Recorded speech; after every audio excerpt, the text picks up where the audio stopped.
We are going to now talk about anatomy of the title block. You've recently been asked to create a title block for an 18-inch by 24-inch sized page.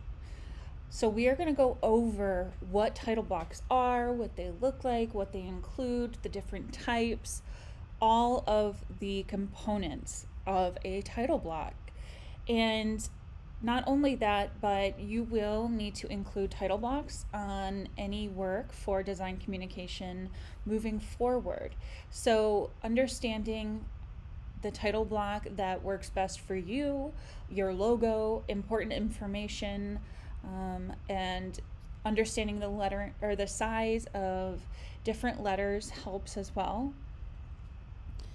So just for review, you are working on assignment 3, drawing replication, and I have suggested the best way to just get started with this is to cut or rip your tracing paper to an 18 by 24 inch size and draw the title block full scale on the paper. And we will talk about what that layout means specifically to your page. But when you consider your title block, here is some information to include. This is the exact same information that we discussed in class. So you will have identity information, project information, drawing information, the date, and the sheet number. As an additional reference to this lecture, please go to page 104 through page 108 in the textbook. They give a lot of helpful suggestions on things to think about, different types of mock-ups and styles. And the lecture I'm giving is complementary to that, but it is not a regurgitation of what's in the textbook. So make sure to verse yourself on pages 104 through 108 to fully get the full grasp of title blocks and how they pertain to drawings. So the first thing we're going to talk about when it comes to title blocks are the types of title blocks. There are 3 types. The first one is a concept title block. And we've been talking a lot about concept statements in both of our first year classes. And so when you think of a concept title block, think of how the information you'd want to include on a poster during a presentation. So that information depends on the type of work being presented and the context of the presentation. For concept design, identity is really important. So the project or the designer logo, the designer name and or company and contact information may be extremely important. The drawing titles or title of the presentation may be included in the title block region, or it may be better suited near the design images or the drawings themselves within the title block. As you see in the example right here with Hungary architecture, this is not, a detailed title block whatsoever. On the left-hand side, it has a logo. On the right-hand side is more logo information. Along the bottom, some basic contact information, and then the address of the project and the date. And then the actual title of the drawing is included within the title block next to the drawing. So it's very simple, it's very straightforward, but it is still graphically appealing and cohesive. And some of the other examples to the right, there is with this the long black title block along the bottom. You wouldn't think this is a title block. It looks more like just the information you would include on a poster board, but that's exactly the concept. So this is a concept presentation from an interior design, thoughts that they had for a design before moving forward into really developing the details. And so really you just see the logo, and then they have some separate categories called out with different, the project name, the location, the date, the client, and then some of the people that contributed to the project. But again, there's not a lot of detailed information other than that. And then to the left, you see the two small floor plans with the thick brown title block on the left-hand side. So this is something else with concept title blocks is the concept poster or a sheet isn't always a sheet that is going to be found in a package, like a bound package. Sometimes it's a sheet that is posted to the wall, like we've seen with the museum projects in the hallway, or on a presentation board, like in the image at the top, where the woman is actually presenting a concept idea. And so picture that scenario. You will be in that position many times, including in this class later on. So the title blocks can be a really important part of branding for the concept. So sometimes our concepts are so strong and our vision for the project is so strong that it is easy to create almost a logo for the project. So if you create a project name, if it's hypothetical, I know we've been talking about the Senior Neighbor Center and Intro to Interior Design, which for those who are not in that class is a Senior Citizen Community Center, but it's actually called Senior Neighborhood Center.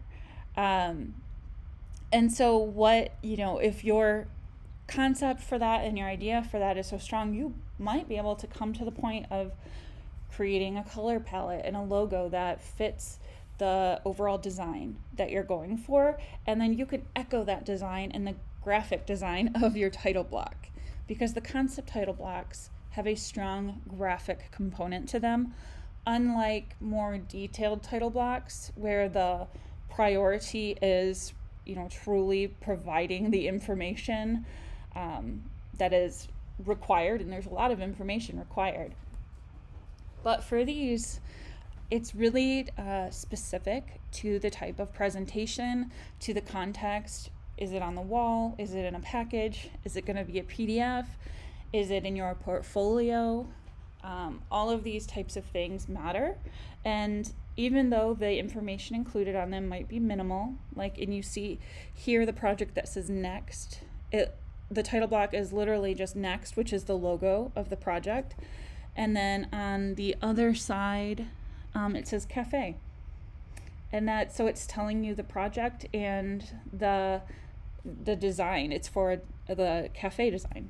And that's really all that is there for that. So think about the context. Are there graphic elements known already to the project? Are you creating them? Identify the important information that the people who are going to be looking at your work need to know.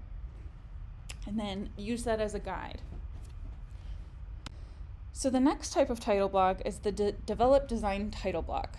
Now these are the title blocks that are made for the design drawings we discussed in Lecture 1, Part 2. These design drawings and drawing packages are not working construction drawings.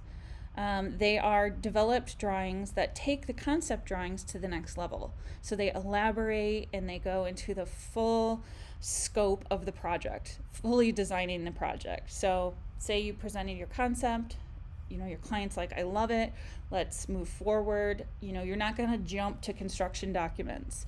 You're going to keep developing the project, incrementally. And so those types of drawings are design drawings.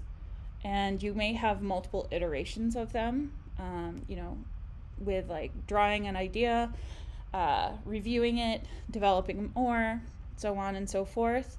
All of those will have title blocks. And the project at this point does have more information. So for instance, as I mentioned at the beginning of this presentation, the current project that you're working on right now, Assignment 3, Drawing Replication, we are going to apply a developed design title block to that includes all this information listed here. So the title blocks really in developed design capture the scope of the project now. So everything from location, the date, to the design team, the issuances or revisions, the sheet pages, of course, client information, contact information, really also depends on the context of your design drawings. So as we see in some of the examples below, we have two portrait style title blocks here, except one where the letters are reading horizontally and one where the letters or the writing is reading vertically. So that's a good example of the two different styles. You know, we talked about the different orientations of title blocks and letters. So here's an example of that. The drawing in the middle. So this is not like a fully developed design package, but it is a single drawing that is developed in its design. This came from an interior designer who is designing a custom kind of built-in shelving area. This is real, by the way. And so for the builder, really in the drawing package was required to not only draw the actual design, but include the important elevation of the shelves, the thickness, all of the details that go into that. And so sometimes those drawings are issued in addition or separately. So in this case, the original design of this bookshelf did not work. The one that was included in the full developed design and construction drawings. And so this designer needed to go back to the drawing board and quickly redesign to fit a shelving unit in the space that had already been cut. And so this was then issued back to the contractor. So you're seeing very singular details such as the scale and the logo of the designer and the name of the project, in addition to the dimensions. And so the inclusion of the dimensions and even the line weights in the drawing, coordinate with the title block design. So think about that. The title block is not just the band of project information, but it includes the full composition of the page, the wayfinding of how a viewer goes through the page, and the logic of the page, the order of drawings, and so on. And then there's technical drawings and title blocks. So these are the title blocks for working construction drawings and other types of technical documents. You'll see these in many different trades and disciplines, not just in building design.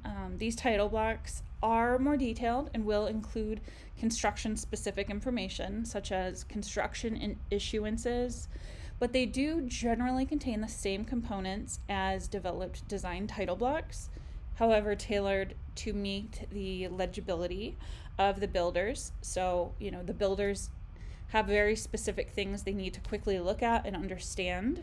And so it helps to really focus on how are they reading these documents, what do they need to know, and what order of information do they need to know this in. And then also tailoring it to them, developing the construction needs of the projects. So here are 3 examples, and you can see they do generally include the same information, but they are more technically looking even, and really what you're seeing by the time the design gets to this point, there is more information that goes along with it. So as all of the phasing of the project moves forward, more collaborators come onto the team, more revisions are happening, more details of the design happen, more drawings are added to it. The title blocks start to really fill out. So it might look the same as the at the beginning of the project, but the information is starting to fill out. So orientation and size. This is where we really are thinking right now for assignment 3. So I've highlighted some of the important information, the main takeaways. The key information needs to be on the right hand or bottom side. The reason for this is not only the binding, assuming that these pages are getting bound, they might not be, but generally there is more information, or there's more space left on the left-hand side for binding. You don't want to accidentally get any information cut off by a bind. And we see that even in books that we read where some of the information kind of is too close to the binding. And then also the right-hand corner, and we've talked about this, no matter the orientation of your page, the size of your title block, the composition of your drawings, the most important information is going to go in that bottom right-hand corner. And for us, that is the sheet number. And not only for us, but 95% of the time, that will be your sheet number. And so we all know that right-hand corner, it's the universally understood place for important information. So our eyes always go there first when we're reading documents. We'll really break that down in next few slides. The orientation and size of your title blocks does need to be consistent throughout your presentation. In this, when I say presentation, it could be a concept title block, it could be the developed design title block, or the technical title block. You want to keep them as consistent as possible. And sometimes the title block does not need a hard edge in terms of the border. There are ways of just observing the space required for the border without actually drawing the lines. Sometimes the information in the title block band doesn't need to be contained into a rectangle, and it doesn't need to take up the full length of the page. It can be customized to the type and size of information that you're including. All right, so now we're gonna talk specifically about the size of our paper and the title block styles. We did talk about these in class last week, but here's that more detailed information I told you was coming. So in terms of orientation and size, there are 4 main options. So option A and B for landscape. So landscape is when your paper, which is 18 by 24, has the longer side of that paper on running either on the top or the bottom, so that it creates a long horizontal rectangle. So that's landscape, and it's called that way because it actually complements drawings that have more landscape in them. So think about landscape paintings that have like that sprawling landscape, and our landscapes are generally, they have an emphasis on horizontality. When we look at something, we see flowers and water and the sunrise and the sky, and they layer on each other horizontally, generally speaking. So that's the origin of the term landscape with this type of format. And so I did include, in these examples, I included a real student project from our class. This is somebody's selected drawings to show the difference. So option A, what do you see as the main difference between option A and option B? The main difference is that option A has some of those landscape lines, in the background to provide some context to the drawing.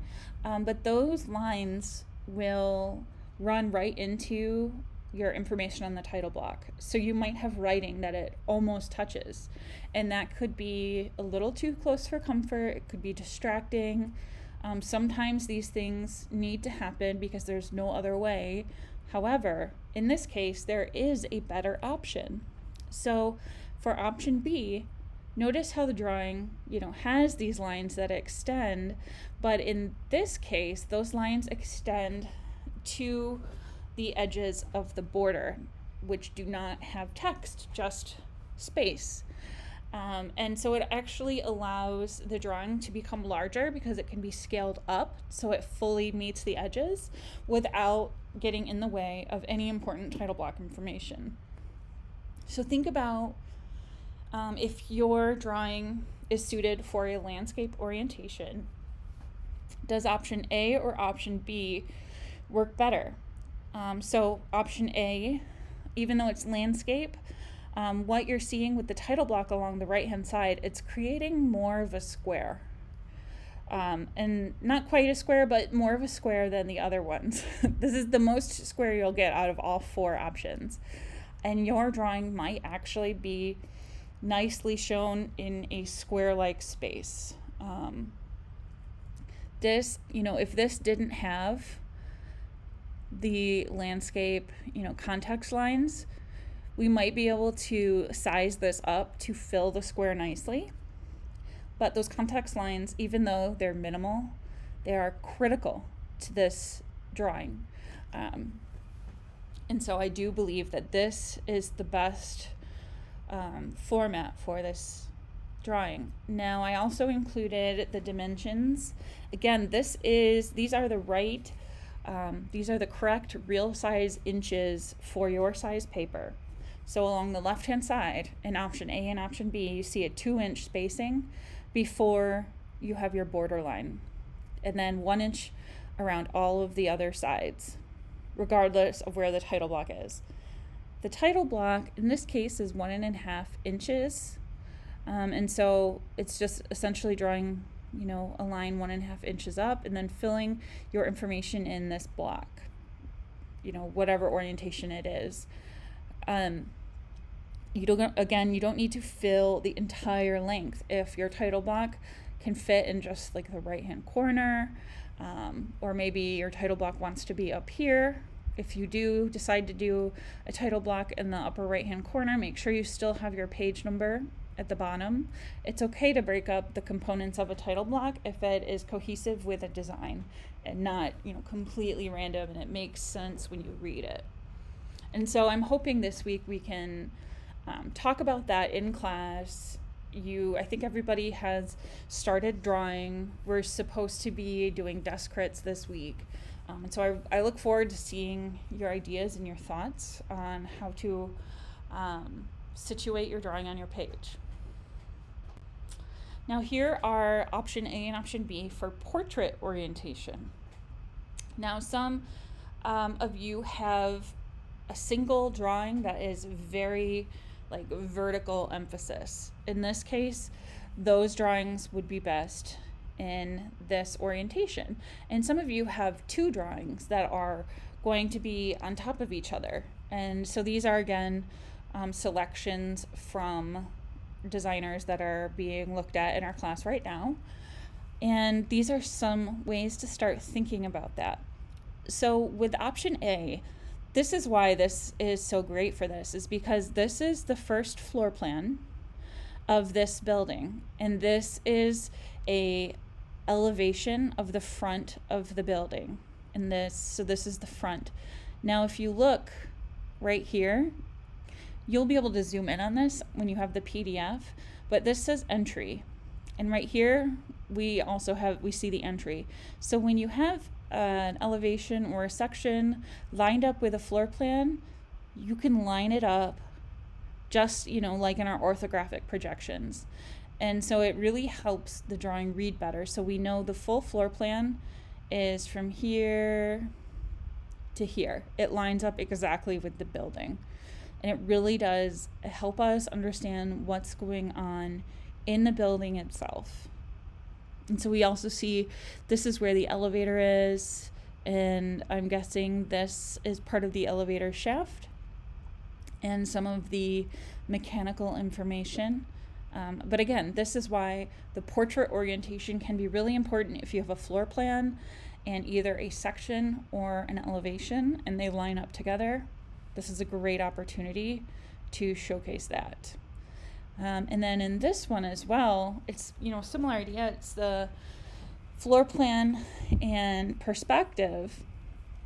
But because if one of these drawings was selected, it would be a little bit too simplistic for this project. So it was necessary to add 2 drawings to this. And it really does provide more depth to not only the designer style, but the space. And now we can get a full grasp of what's going on, and it just suits the proportion of each drawing better. Granted, if only one of these drawings was being undertaken, landscape might suit them better because you can scale them up larger. So even though we are only required to create 1 page, if you so desire, if this is your project or you have a similar project, you can create 2 pages. You can do a page for each if you wanted to, have landscape with each one. That's totally fine. If you do want to go to more than 1 page, full blessings. And so I also included another portrait-oriented title block. So this works really well when your title block is along the right-hand side and is the longer side. This could also work when you're in landscape, but instead of your words being written sideways, they are now written in a portrait style, as opposed to the orientation of this where it says title block.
There we go. I mentioned this earlier, we were going to talk about issuances, so here we go. So dates and drawing information. They are another key component of your title block. Including the date on the title block ensures that there's a record of when the drawings, presentation, or design was made. So here are some things to make sure you consider and include in your title block.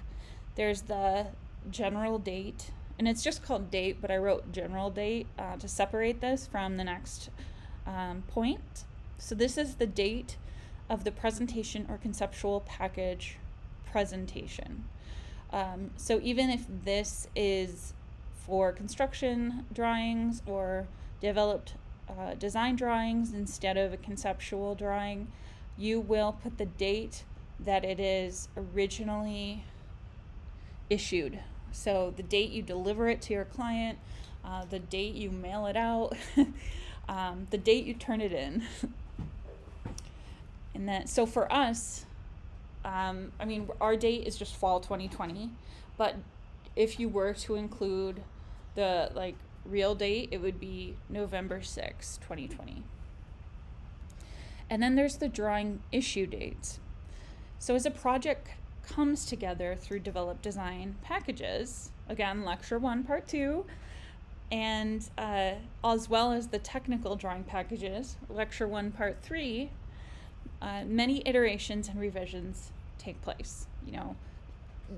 Design is a process, and there's a lot of back and forth. You get feedback, you go back to the drawing board, and vice versa. And so every time that you come to a new design or you've made changes to the design, you have to update that date, but you don't want to erase the other dates. So you start a log.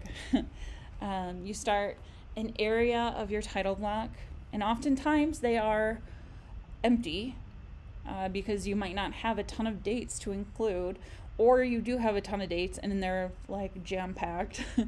But those are called issue dates, and they keep a running record of every time that these drawings were completed and then looked at. The drawing issue information is generally located near the sheet information, and the dates reflected here are associated with the entire set, not just individual drawings. So even though the issuance may be on the front of a package and not on every single page, there's situations that depend. It does apply to all the pages. Also, on a title block, in this area, you may see some legal language, such as the paragraph at the bottom of the slide in italices, which is essentially copyright information, that type of thing.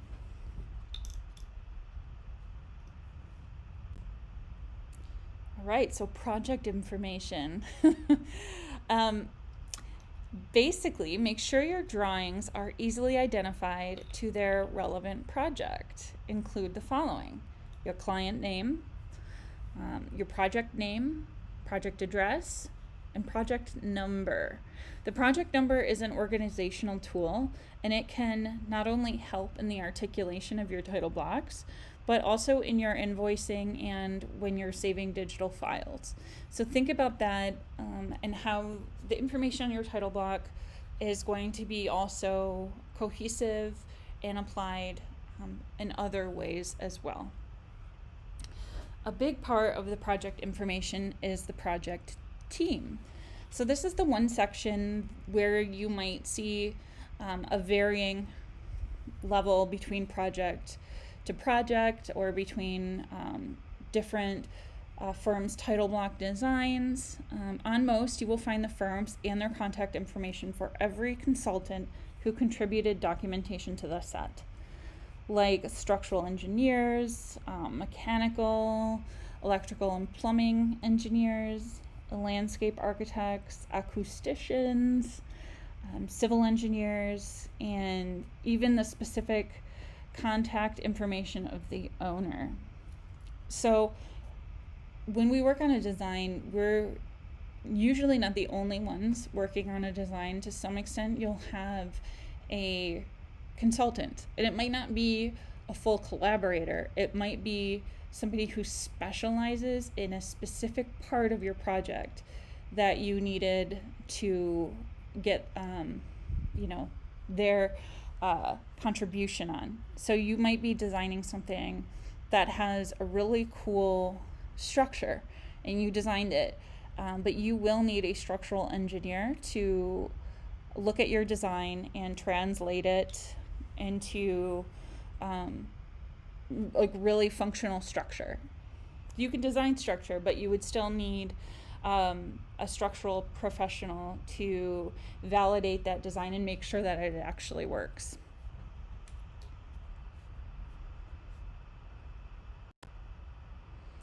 Drawing information. So, is it a floor plan, a furniture layout, elevation drawings? If there's a broad description for drawings that are on the sheet, you can include that in the title block.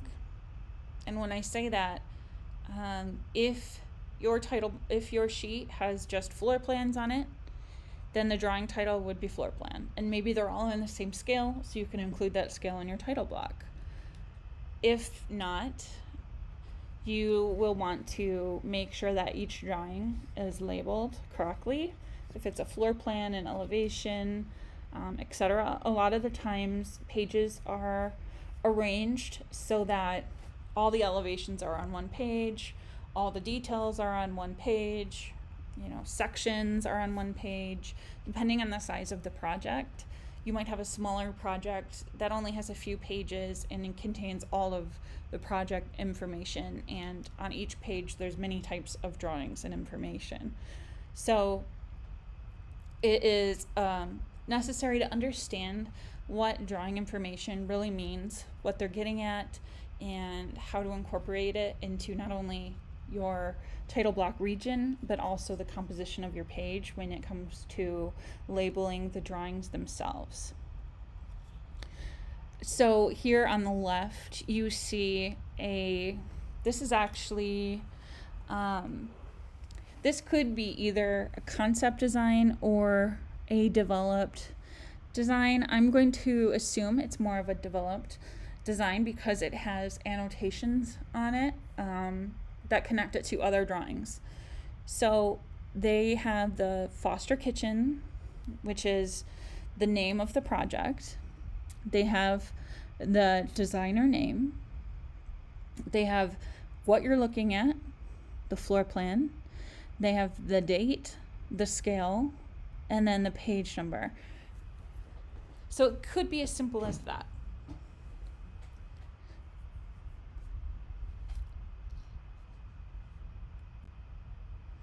Now, when it comes to sheet information, so in architectural drawings, pages are called sheets.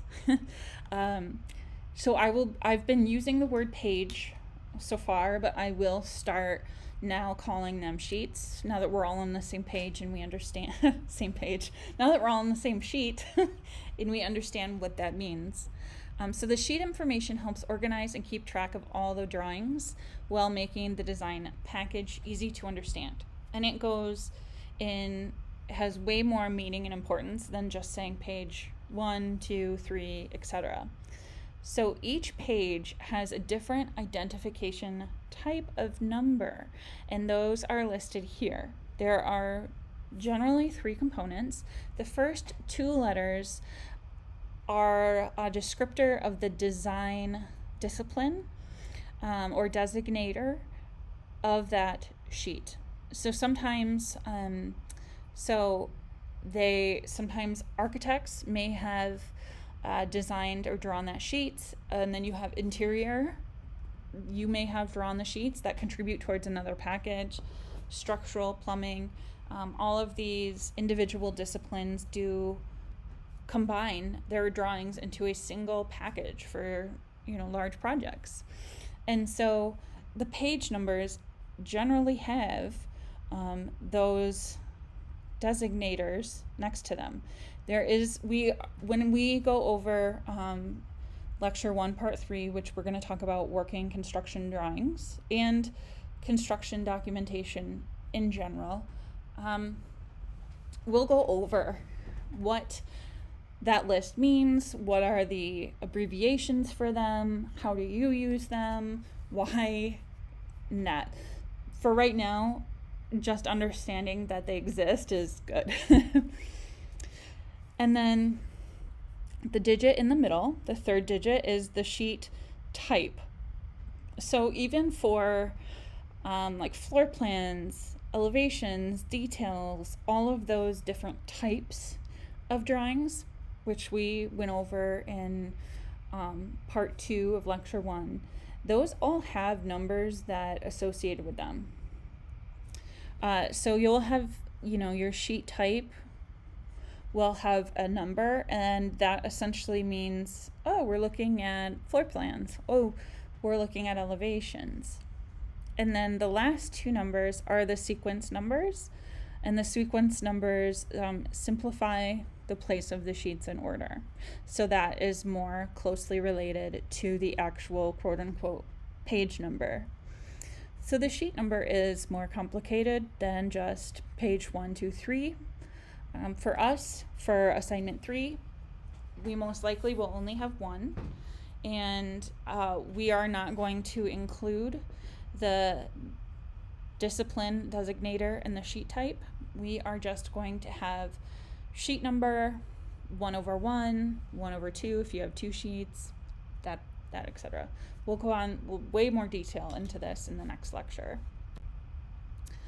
Lines and graphic elements. So this is our final component to title blocks that we're going to explore, and this one is fairly important. It's not necessarily everything that's included within the title block region that we've been talking about, but the title block is associated with the composition of the page and how you read the page. So there's other elements that contribute to the title block. One of those things being the compositional grid. So title blocks have, very specific and intentional graphic elements. It is a good idea to keep these, as functional and minimal as possible, so that way everything is clear. In addition to the information within the title block itself, you want to think about legibility across all ways that somebody's going to be looking at your page. So within the title block and border area, the page layout components is based on the graphic logic of a grid system. So why? While we usually do not literally see the grid on the paper, it helps to organize key information in an organized way, which may or may not be specific to each design firm's graphic standards. The sheet of detailed drawings organizes the details in a logical, cohesive way for the reader to follow. Notice how the notes with leader lines are on one side of each detail and the dimensions are on another. Notes on the top of the page take up about the same amount of room as the detail to maintain a grid logic. So this page, these orange areas are not a part of the actual drawing. This is an overlay to show the logic. So when we said, the most important information is at the bottom right-hand corner, that's where your eyes are going to go to first, so you know very quickly what you're looking at. And that's more understandable now that you know that these numbers all have very specific meanings. And so really you're going to be seeing this right-hand corner first, and that is where the first drawing will be. This is a page of details, so there's a lot of them. A page might not have this many, and it might only have one. So, but with this project, there's a lot.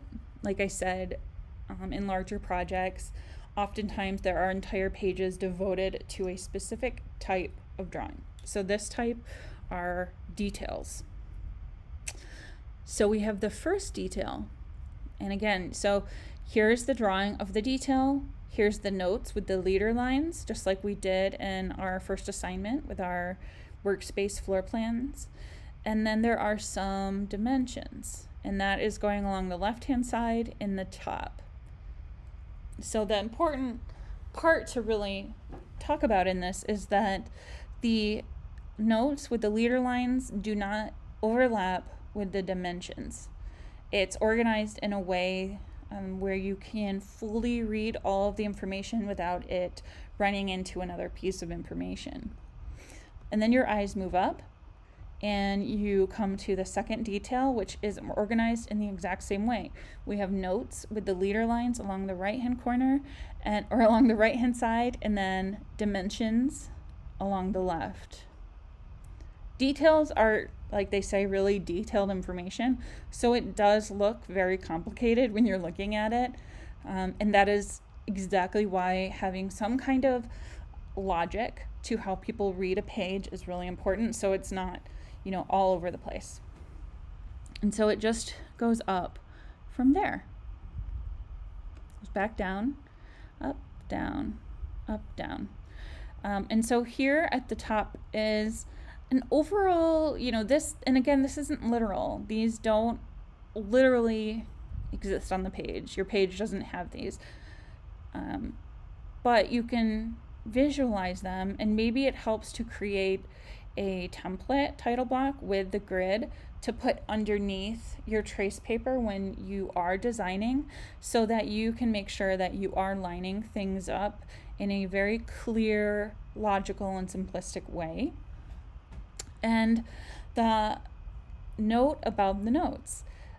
So this whole module right here in the upper right hand corner is about the same size as all of the others, and so even though it's not the detail, it's more or less a key of notes, it is designed into the page layout as if it were one.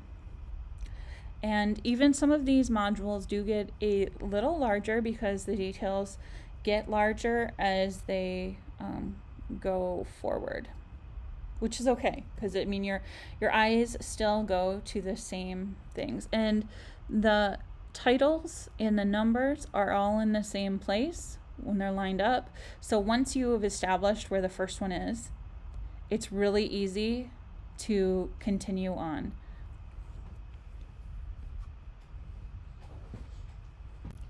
So continuing with the compositional grid, there is a graphic layout. So not only does it help organize the sheet layout in a clear manner, it also steers readers through your page. So not only do people automatically read from here and then forward, you can use this to essentially unveil your project. So you can organize your drawings in a way that you want people to see them, as opposed to them looking at something first when they probably should have looked at this drawing first, because the drawings generally build on each other. They have different information, just like when you go to a gallery exhibit. The location of the artwork has been curated so that you experience it in a certain order, and when you experience it, that whole experience of going through the gallery, going through the exhibition in the order intended, it provides a larger, more important experience than each single one individually, which is the whole intention. So each single one of these details, while important on its own, they contribute to a larger project. And if you think about people automatically read left to right, like when we look at a book. With architectural sheets, it's a little bit of the opposite because if you're thinking that sheets historically are bound on the left-hand side, and reading starts on the location on the page that's toward the exterior. So when we do read left to right, that first page, we're starting on the outside of the page, reading towards the seam. It's similar with this.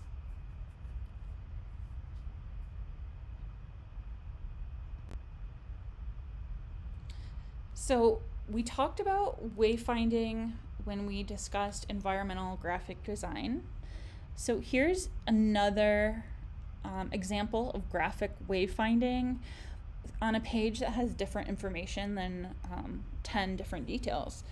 It has a section drawing.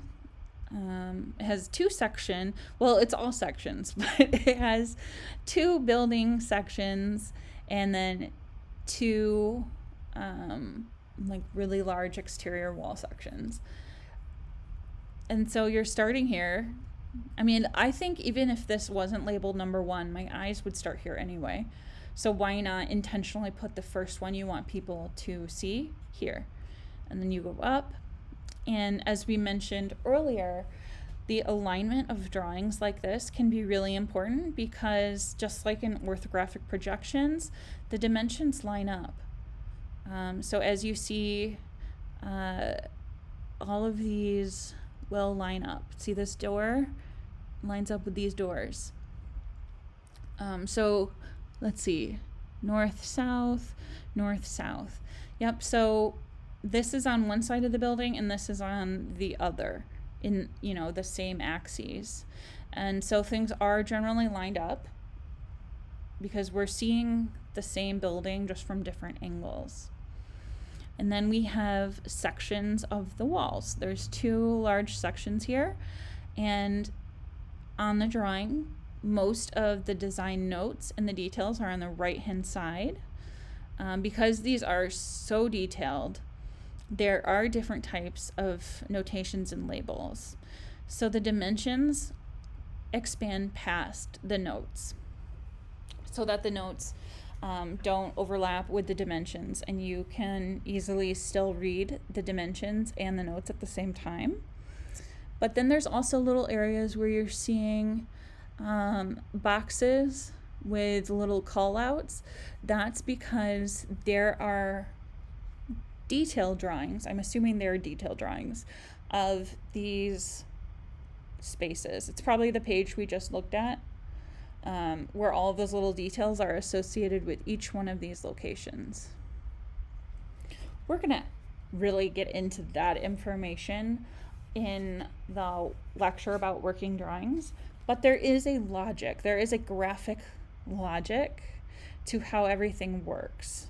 And so when you're thinking about now with architectural sheets, we're kind of reading right to left. So we're looking at the elevations and the notations alongside the drawing, but then it leaves us with, oh, there's more information. Here's the location of these. And these are labeled to tell us which page and which number drawing they are.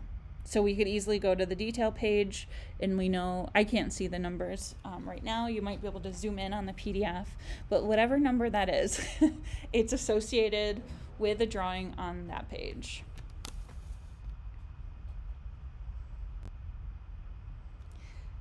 Now, we're still on lines and graphic elements. So there's drawing blocks and there's note blocks. The logic of drawing arrangement on a sheet applies to the overall page layout, including both the drawings and the addition of any note blocks. So note blocks do not have to, they're not prescribed as to what they contain. However, typically they do include general notes, keynotes, and a key plan if necessary. And this might sound familiar, and I will talk about why soon.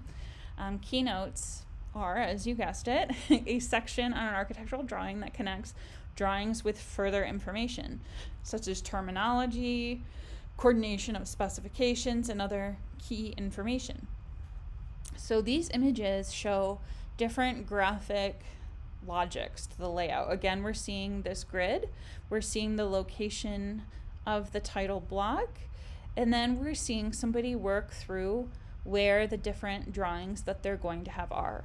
And this works really well. This is called a thumbnail when it's this size. And I want you guys to start drawing thumbnails for as much as you can because it helps. Even if you're just creating a weekly assignment or something, anything that has important composition, draw a little thumbnail of the page before you start and locate where things are going to be. Then you can take it, one step further. This along the side is the note block, which here's some information on what could be a note block. This has general sheet notes, it has reference keynotes, and it has sheet keynotes. So anything in your drawing that has some kind of symbol that represents something else that you need a key for, this is where it will go, generally speaking. And then so if you don't have a ton of information on your page, you might just have a single drawing. So this is what you want to consider. Where is your drawing going to be located? How can you use as much as the page as possible as visually appealing? So think about where your actual, image, your drawing is going to be, where are the notations going to be, where are the elevations going to be, is there other information that applies to this drawing, and identify your title area. And then this is another example, same idea, but just filled out more. Now you're looking at a floor plan, which is this little backwards L here. And then all of the other information, those are dimensions, seeing them go out to the top, dimensions go out to the left, and notes with leader lines to the right. And now we are seeing some title information. So it takes it one step further. Similar like when you write a paper and you start with an outline and then you start filling in the outline until eventually you have your paper. That's a similar idea to this. So specifically keynoting. Keynotes contribute to the legibility of drawings, similarly to the contents of the title block itself. So keynotes are important when you have a lot of notes that are important to the drawing, but including those notes on the drawing or close to the drawing get to be too complicated. It's not visually pleasing, it's hard to understand, it's just a little bit too busy. That's not always the case. If you don't have that many notes and there's room for them, it's totally appropriate to just put those on the drawing with leader lines, but often you have a significant amount of notes and drawings can be smaller. And so what people do is create keys. So you can see here's an example of a key note where all of these numbers apply to very specific notes. Here's another example of keynoting where you're seeing on the drawing. So just like the leader line with the note, now it's a leader line with the number that the note is associated with in the key. And then down here again you're seeing just another format for keynotes. So there's a reason why keynotes are important, and I think you might be picking up on it because you've done keynotes. You actually did keynotes in your very first assignment without really having any elaborate direction or experience. Every student notated their floor plan differently in assignment 1, both through symbols and through style of keynotes. As you can see, keynotes do not always need to adhere to those from working drawings. Design drawings can and should focus on concept, identity, and graphic design communication. So here are some examples from assignment 1 from a few students. On this one, you have the notes next to the floor plan. They were put into a niche of the floor plan, and so they work really well with the composition of the page. And if these notes were applied in a different way, they probably would impact the legibility of the floor plan itself. But because of where they're located and because of the thick black exterior walls around the edges of this room, they're very, it's easy to separate the floor plan from the notes. And then in this example, there is now the introduction of color, and the notes were actually placed on a separate page. So we have some keys throughout the floor plan, We do still have a few notes, but if we were to include all of these notes, that would get to be a lot. And so each piece of furniture has a number and a description. And in this one, here's another example. These are just different examples of how the notes are laid out in a different way. So here's the floor plan was on one page, and then the keynotes were on the second. And in the one with the orange, the images that were included on the project were on a separate page that included these numbers on the image. In this, the images are here. I've covered them up, but they are next to the notes themselves. And in this one, we see notes with leader lines, and this time the leader lines aren't straight lines. They're actually curved lines. And we will talk about that. That's actually really important because sometimes when your leader lines look too similar to dimensions or the lines of the drawing themselves, if you make them a light curved line, they do stand out as leader lines and you don't confuse them with the drawing. And this is a great example of how that works. But there were images with the notes, and now we also have the key. So when I turned to the page, I didn't need to go back and forth to see what each notation was applying to. So you guys totally did this already. This was your very first assignment. You used whatever materials you had, whatever paper you had, and whatever resources that you had and knew about to get this into PDF format. So think about that. Think about what you've achieved so far, and the more that I explain all of the nitty-gritty details about drafting and title blocks and all the different elements related to design communication, you are actually doing these things through your work. And even when we were talking about the compositional grid on the title block, many times orthographic projection was referenced, and you guys know that now too. You understand why it's important and how you can best use it on a page. Not only for you as the person drawing it, because you can easily take the measurements and dimensions from one drawing to the next, but it also is a really easy way for people to read the drawings as well. So I just wanted to give a call out and say, keep up the good work. I really appreciate everybody's efforts. I know this class is really difficult, and hang in there. I just wanted to, take a minute to say that to you guys. So, thinking about the full picture. Okay, so pretend you're scrolling on a homepage of a website, and let's say you're on your phone, so now you have a very limited view, and usually on phones, the website works by scrolling up. So you first enter the landing page where you see the company logo or important identity graphics. As you scroll down the page, it takes you through a series of information, including the services, the team members, examples of work or products or services, and then more information about the company. And then when you reach the bottom of the page, you come to a list of links that will take you through the website, such as contact, home, shop, etc. The psychological experience involved in the order of information that you take in is intentional and cohesive.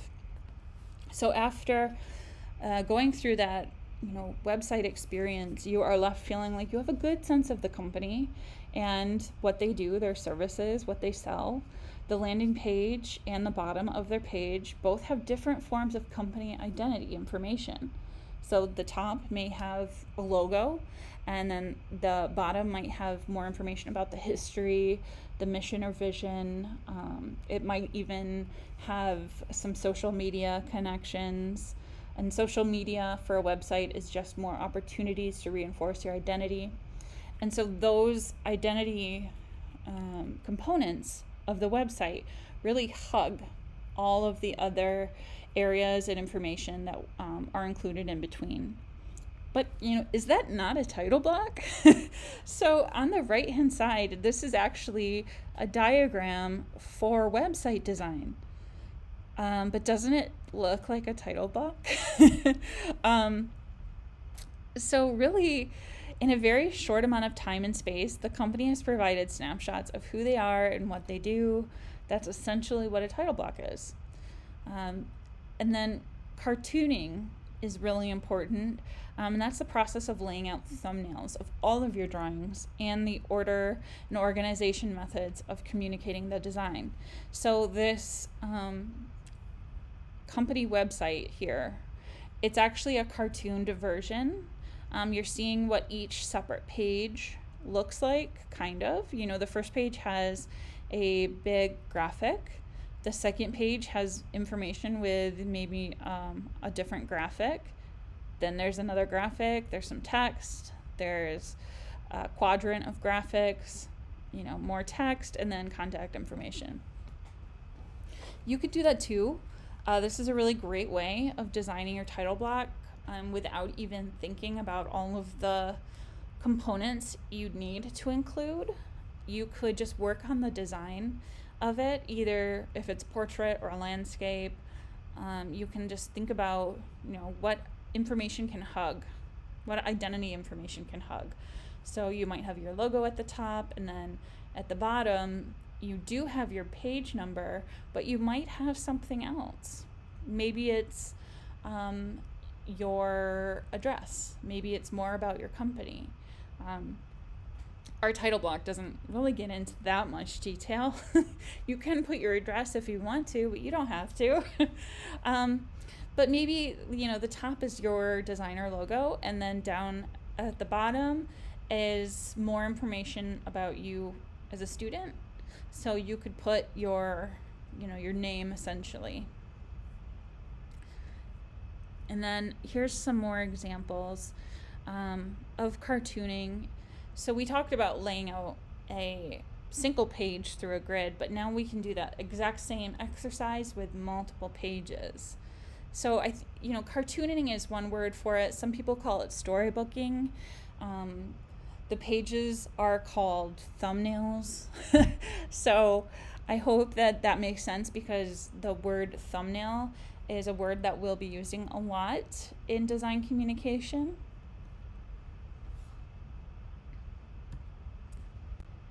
And again, thinking about the full picture, even though this presentation is devoted to title blocks and all of the important components within a title block, they're used for so much more than just drawing packages.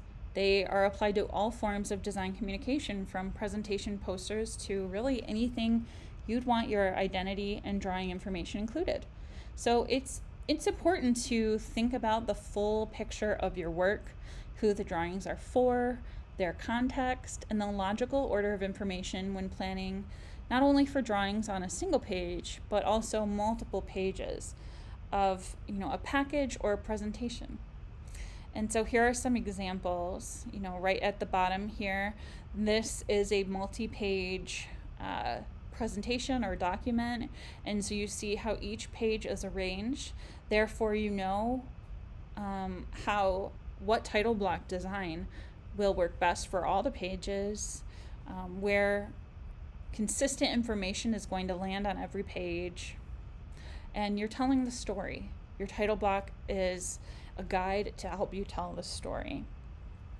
So another, aspect to title blocks, because they help you tell the story, you need to make sure that they're accessible for people to understand. And a lot of the times, especially with interior design, we're going to be making design posters and things that you pin up. Even if they're not meant to be posters, drawings do get pinned up for people to see for critiques. So some things you want to consider when doing that. How large are your drawings? How far away will the viewer be? How far away do you want people to be able to read and understand your drawings or your writing? What size text is best? What type of drawing is it, and how much detail is there? What type of lighting is in the space? where they are going to be pinned up. How much space does your presentation take up, from a square footage point of view? So thinking of how many rows and columns are my pages going to create. And then, so think in that sense, think about it as the compositional grid of a page. How are people going to read it? And because it's not an architectural sheet, so to speak, you don't have to go from bottom right to left. And then what is the graphic logic or wayfinding? Where do you want people to start looking, and in what order do you want them to be looking at? And then will your drawings be read digitally?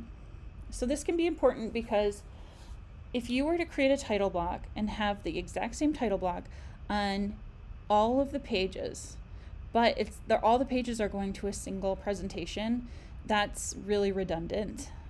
So you might think of a title block that's broken up a little.